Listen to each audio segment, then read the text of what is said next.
Oi, vamos lá de novo, né? Convidar para participar.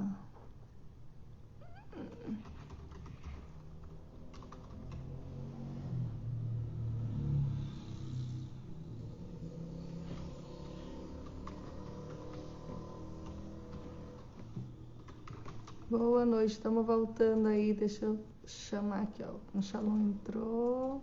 Nala, visualizar.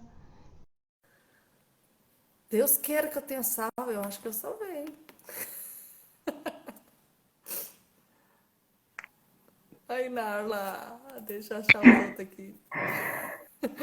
Acabando com o tempo da Ai, live. Senhor. Eu vi que Foi o salvou. Shalom. Eu vi que salvou. Salvou! Uhul! Salvou. Graças a Deus. Deixa eu ver deixa eu ver os outros aí. Pronto. Aí, excelente. Voltamos. Sim. Nala estava contando as estratégias do giz de cera para banheiro que a Sim, gente já lava, né? Aquela dica maravilhosa da água para as crianças não agitadas, que é melhor do que o celular, né? Fui Continua aqui. aí para concluir. tá. Deixa eu ver aqui. Bom, livros. é, Essa coisa do livro, eu vou dizer para vocês qual é a estratégia que a gente usa aqui.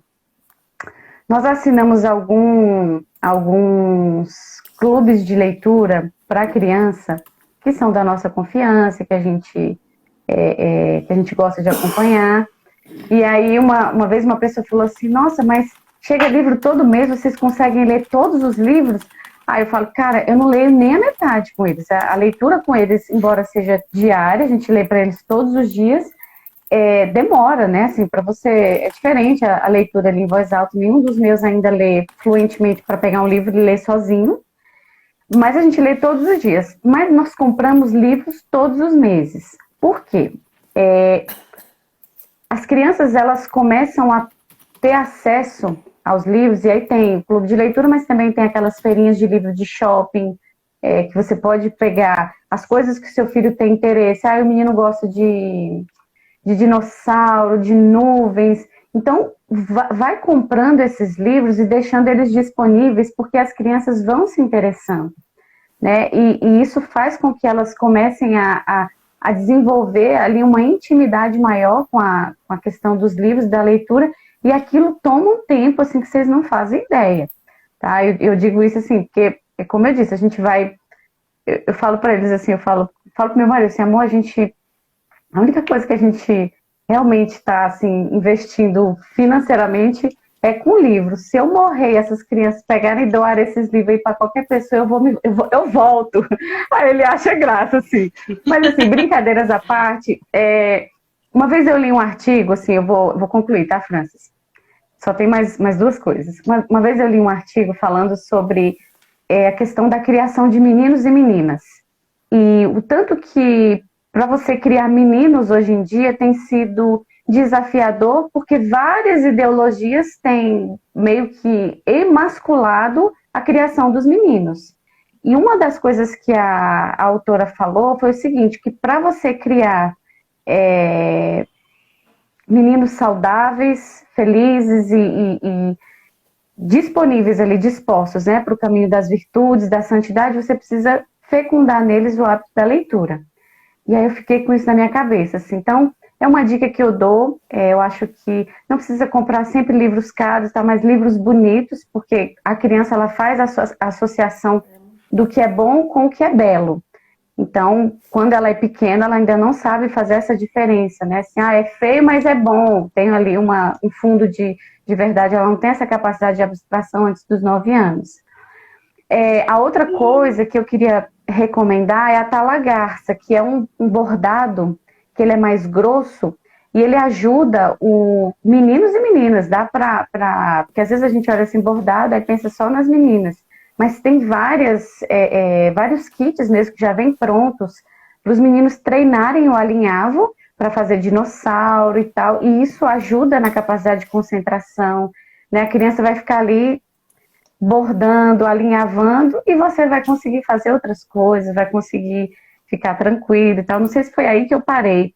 Mas é isso, assim. E, assim, por último, o que eu queria mesmo sugerir é para que nós, pais, tenhamos um certo zelo com a nossa rotina familiar. Eu falo muito isso para as famílias que eu acompanho, até no meu Instagram, porque quando você tem ali marcos, não significa que você tem que botar o horáriozinho certinho para tudo, mas quando você tem marcos que orientam o seu dia, o seu filho ele vai reagir melhor aquele dia. Não vai ser uma loucura todo dia. Nossa, de repente a criança está ali brincando com, sei lá, de repente está até na TV, você deixou ali brincar um pouquinho, aí daqui a pouco você arranca elas, não, mas já deu a hora de dormir, já deu a hora de sair. Nós temos que ter um zelo com esses marcos, porque isso orienta a criança e deixa ela mais disposta. Às vezes a gente reclama muito do mau comportamento, mas a gente não dá ferramentas para que as crianças consigam reagir de forma positiva ao que a gente espera delas, né? E é isso, minha gente, eu falo mais que a mulher da cobra e para mais informações vocês podem me chamar no privado, que eu estou disponível. E é isso, é isso. Aí estão pedindo o Instagram de cada um, né? Ah, eu vou Eu marcar. acho que o daquele é @shalomkeila, não é, Keila? Isso aí. O da Narla é @Narla Mãe das Crias, não é isso? Isso. Narla com 2 L's, tá? E o do Morel é @Rafael Morel? Perfeito. Então, Morel, contigo a palavra final. Olha, tem uma situação que eu percebi, né? A gente está falando aqui mais da educação de crianças pequenas, mas tem a situação dos gamers também. Eu vi um vídeo que diz que para fabricar um jogo, para que ele chegue no mercado, primeiro se faz um teste com várias crianças e adolescentes, né? E nos 3 primeiros minutos da exposição dessas crianças e adolescentes a esse jogo, tem que produzir a dilatação da pupila, o aumento da pressão e o aumento do açúcar no sangue, né? Então a gente vê que também tem uma intencionalidade por trás de algumas situações. Mas você tocou num ponto muito importante, é isso que eu gostaria que você discorresse. Como é que nós, como pais, podemos discernir para chegar a uma sabedoria no uso das telas, né? As meninas já deram algumas dicas, né? Intencionalidade, o objetivo, né? Mas desde a sua área, como um profissional da saúde, o que é que você nos indica? As crianças e os adolescentes, eles precisam aprender a lidar com frustração desde cedo, né? É um grande problema uma criança que não aprende a ser frustrada, a colocar o limite. Porque assim como a Keila estava falando, o homem ele é movimento. A saúde física do nosso corpo, né, ela consiste em nem se movimentar demais e nem se movimentar de menos. Então, se eu trabalho com enxada, excessivamente eu movo o meu braço, eu vou lesionar o meu braço. Se eu fico com o braço muito tempo parado, engessado, eu vou atrofiar a minha musculatura. Ou seja, se eu movimento demais, meu corpo adoece. Se eu movimento de menos, meu corpo adoece. Eu preciso estar em um contínuo movimento moderado para que eu tenha saúde física, né? Aí, da mesma forma, a saúde mental.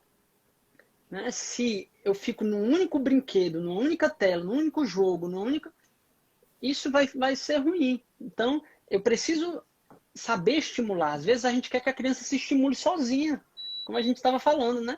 A gente tem que ser protagonista nesse papel de estimular a criança, brincar, dar tempo. Porque às vezes a gente não quer dar tempo também. A gente tá cheio de ocupações, cheio de coisa para fazer dentro de casa. Então a gente fica querendo se dividir demais. Então, para mim, vale muito mais 20 minutos, meia hora que eu dê para o meu filho, mas no qual eu estou inteiro ali, brincando com ele, sem me dispersar também, sem me distrair com celular, com televisão, com nada, vale muito mais esses 20 minutos inteiros para o meu filho do que eu ficar 1 ou 2 horas com o meu filho distraído com outras coisas. Vale muito mais. Então a gente precisa colocar limite.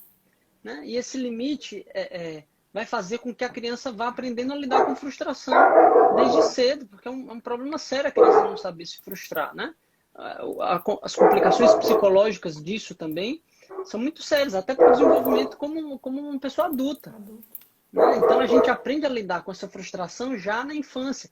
Isso exige a firmeza dos pais de, olha, como a Ana estava dizendo, aquela também, né? É preciso criar uma rotina com a criança, né? Fazer ela entender que agora eu brinquei, depois do banho, depois do brinquedo vai fazer o quê? Vai tomar banho. Depois do banho vai o quê? Vai escovar o dente. Depois de escovar os dentes. Essa rotina vai fazendo a criança ir já entendendo aquele processo e aceitando aquele processo, né? Você não tem como tirar a criança do brinquedo e jogar, como a Narla estava dizendo, jogar na cama direto, né? Então é um processo que a criança ela tem que ir absorvendo, entendendo aquele contexto também. Então, saber colocar esses limites bem delimitados, né? Definir esses limites, para que a criança possa ir já compreendendo que não é do jeito que ela quer, não é no tempo que ela quer, não é na hora que ela quer as coisas, mas que ela pode sim, de forma limitada. Porém, esse equilíbrio, ele é desconfortável. Por isso que eu estou falando da frustração.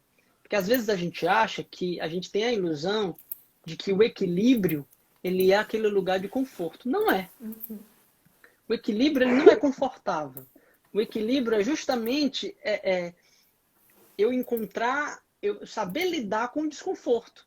É o movimento, né? É o movimento que me coloca nem no excesso, mas também não na falta, né?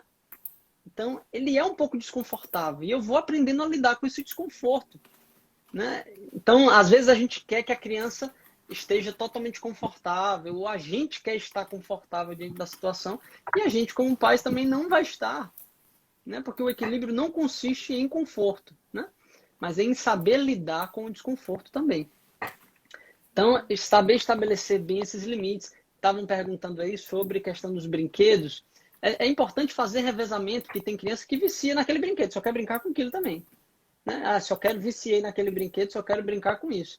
E é importante a gente fazer um revezamento, porque às vezes tem muito brinquedo depois do aniversário, pronto, né? Assim, tanto a gente fazer doações de brinquedos e estimular os filhos a esse movimento, né? Olha, qual é o brinquedinho que você deseja dar? E aí, ir tirando aqueles brinquedos que a gente vê que eles não estão usando muito. Assim também como e estimular eles a esse movimento de exercício de caridade, né? Como também fazer um revezamento dos brinquedos, porque se eu disponibilizo todos os brinquedos de uma vez, às vezes até desorganiza a criança, porque ela começa a brincar com um, ela já olha o outro, e ele começa a brincar com o outro, e aí ela não tem a constância também de conseguir brincar e evoluir naquela brincadeira, com aquele brinquedo, né? Porque ela vai passando de um para o outro muito rapidamente. Então, não é bom também ter estímulos demais, brinquedos demais. Então, é interessante que eu limite aqui. Pronto, vou guardar uns e vou deixar brincando com esse. Na próxima semana, eu já tiro um pouco mais esse e vou botar mais à disposição esses. É interessante para a criança poder ter novidade também. Que às vezes tem brinquedo guardado, porque quando ela olha, ela lembra e brinca. Mas se tiver disponível o tempo inteiro, não vai ter também essa novidade. Então, é interessante para que ela tenha algum tipo de novidade, né? E com relação à ansiedade, né, a gente tem lidado, principalmente nesse tempo de pandemia, com muitas crianças ansiosas, nervosas, né? O sedentarismo, a falta de atividade física, o sedentarismo e esse excesso de exposição a telas também, eles podem acabar provocando alterações até químicas do nosso cérebro, né? Então, se eu diminuo a quantidade de dopamina, se eu diminuo a serotonina e se eu diminuo a noradrenalina, eu vou estar mais suscetível a problemas psicológicos como ansiedade e depressão. A serotonina é é um neurotransmissor responsável pela resposta a ameaças. Então, se o nível de serotonina está baixo, a criança ela começa a sentir medo de tudo. Ela começa a sentir medo de qualquer coisa. Ela começa a se sentir ameaçada por tudo, né? E esse nível baixo de serotonina, essas condições que provocam, porque a ansiedade ela pode ser provocada tanto por fatores genéticos, como por história de vida, como pelo ambiente. Por isso que a gente tem que estar atento. Porque um ambiente desorganizado, agitado, pode provocar essa ansiedade. A história de vida também pode provocar ansiedade, ou seja, regras muito rígidas. Eu nunca sabia o que esperar do meu pai e da minha mãe. Então, tem hora que eu faço uma pergunta para minha mãe responde de forma doce. Tem hora que eu faço uma pergunta para minha mãe explode. Então, a criança ela pode desenvolver a ansiedade por nunca saber o que esperar também do adulto. Então, condições rígidas demais de educação, né? Não saber o que esperar dos pais, o excesso de estímulo. Então, o ambiente, a história de vida e fatores genéticos vão ser determinantes para causar alguns fatores de ansiedade. E quando uma criança tiver esse contexto de ansiedade, você tem que tentar orientar, tanto levar para um profissional, para que ela seja acompanhada, mas também ajudar a criança a entender que nem tudo que ela sente corresponde à realidade, porque a criança ela é muito no mundo sensível. Ela acredita no que ela sente. Então, por exemplo, o bicho-papão. Né? Se eu estou sentindo medo do bicho-papão, é suficiente para a criança para ela acreditar no bicho-papão. Por quê? Porque o bicho-papão, a sensação de medo que ela está sentindo é real. Fisicamente, a sensação de medo, o comando do cérebro dela, o nosso cérebro ele reage ao que a gente pensa. Ele não reage ao fato. Então, o meu cérebro, diante de um pensamento ameaçador, o meu cérebro começa a reagir, emitir sinais para que eu lute ou fuja daquela situação ameaçadora. Então, se eu penso que existe uma ameaça, e excessivamente eu fico pensando que existe uma ameaça, o meu cérebro vai desencadear reações. Então, eu vou ficar nervoso, eu posso tremer, eu posso ficar com vontade de vomitar, eu posso não conseguir comer, eu posso ficar com dor no peito, tontura, falta de ar. Né? Muita gente se queixa de falta de ar, principalmente nesse período de pandemia, que é um dos sintomas clássicos de ansiedade. E não tem como diferenciar, porque como é que eu sei se isso aqui é físico, se é psicológico, se... E aí você tem que procurar uma ajuda profissional e tentar se distrair sua cabeça, porque se você distrai a cabeça da criança daquela situação e ela para de sentir aquilo, é sinal de que aquilo ali não era falta de ar coisa nenhuma, porque se for falta de ar, uma asma ou qualquer coisa do tipo, ela se distrair não vai passar não. Então eu tenho que desfocar o sentimento de ameaça da criança, né? Porque com a ociosidade nós tendemos a projetar mais, a pensar mais no negativo. A gente não tende a projetar coisa boa. Ninguém fica pensando excessivamente coisa boa, porque a gente fica com medo de se frustrar. Então, quando a gente está muito ocioso e está pensando demais, esse pensar demais sempre nos leva a projeções negativas. E projeções negativas vai fazer com que o meu pensamento esteja sempre em uma possível ameaça, e a possível ameaça vai desencadear numa reação do meu cérebro de ansiedade, que é uma reação de defesa. Então eu preciso ver, poxa, meu filho está ocioso, por que ele está com tanto medo? Por que ele está se sentindo ameaçado o tempo inteiro por coisas que antes ele não se sentia? É importante eu estar observando, ele está pensando demais nisso, naquilo, né? Com o que ele está se ocupando? Então, tá atento também a esses pensamentos, o que seu filho está pensando, não deixar ele ocioso demais. Então ele precisa estar sendo estimulado, acompanhado, né? Às vezes a gente delega o tempo com os nossos filhos, né? Então deixa o tablet aí, e aí eu vou fazer uma coisa e meu filho fica aí. Então a gente precisa gastar tempo, né? Não é fácil, é custoso, né? É sacrificante, mas ao mesmo tempo é muito realizador. Então a gente tem que gastar tempo com os nossos filhos, né? Saber o que eles estão pensando, o que está se passando na cabecinha deles, porque às vezes eles não contam. Né? Às vezes eles ficam ali remoendo aqueles medos deles e não contam pra gente. Quando a gente vai ver já nas manifestações de ansiedade que aquilo ali está sendo produzido. Então é muito importante a gente estar atento ao que eles estão pensando, como eles estão se sentindo, porque aí eles vão precisar absorver que nem tudo que eles sentem, né, corresponde à realidade. Você pode sentir um medo. Esse medo é real enquanto sensação, mas não quer dizer que ele corresponda à realidade. É possível sentir um medo real de algo que não é real? Sim. E aí eles precisam ser orientados já desde cedo. Você está sentindo isso, mas não quer dizer que isso aqui vai acontecer. O sentir não atesta veracidade nisso, né? Assim, não garante que aquilo ali é real. Você tem que saber questionar, estimular a capacidade mental de inteligência, que a criança às vezes é mais limitada e o adulto precisa acompanhar de perto. Você está perto para ajudar a criança a fazer esse movimento, já que ela é muito do mundo sensível inicialmente, né? Para que a gente, principalmente nesse período de pandemia, né? Porque a ociosidade, o sedentarismo, o excesso às telas, tudo isso faz com que as crianças e os adultos, todos nós, estejamos mais propícios a desenvolver quadros de ansiedade.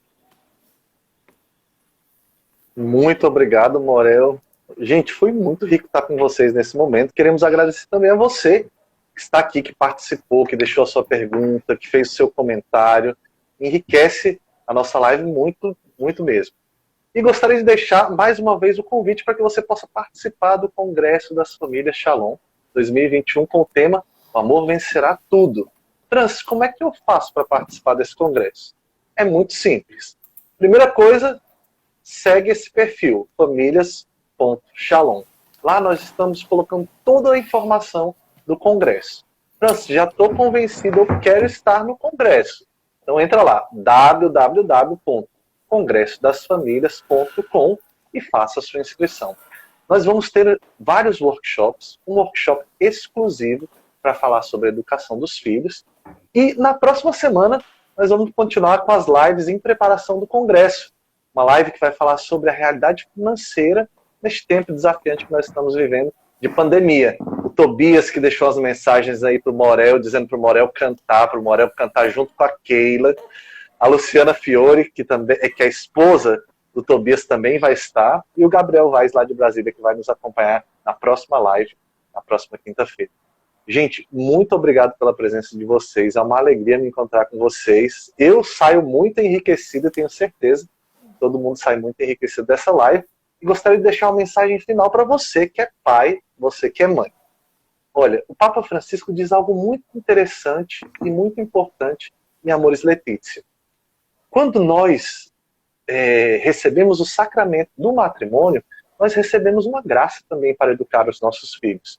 Por isso, tenha coragem, tenha fé, abrace essa missão. Não tem ninguém no mundo melhor do que você para educar o seu filho.